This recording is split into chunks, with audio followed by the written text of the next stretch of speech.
Salam Məhəmməd Əli, Sağ sən ol. Novruz bayramı münasibətilə təbrik edirəm. Çox sağ ol. Sənə tapmaca ünvanlayacaq, tapmacanı tap, bizim bayram ponçasından öz payını götür. Bir qızıl öküzüm var, harda yatsa ot bitməz.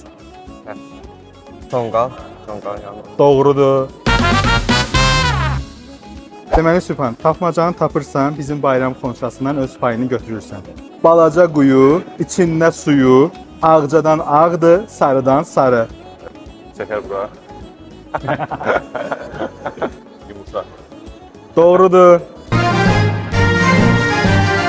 Harayçıyam, hayçıyam. Bahar sözlü payçıyam. Sinamaq, belim qara, quyruqdan da qayçıyam. Açması, Ağ belim qara.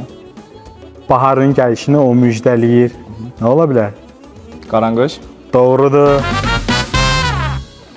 Murad, o nədir ki, hər yanı taxta, Yumru bəy otaqda? Açması, Otaqda, Yumru bəy otaqda. Fındıq. doğrudur.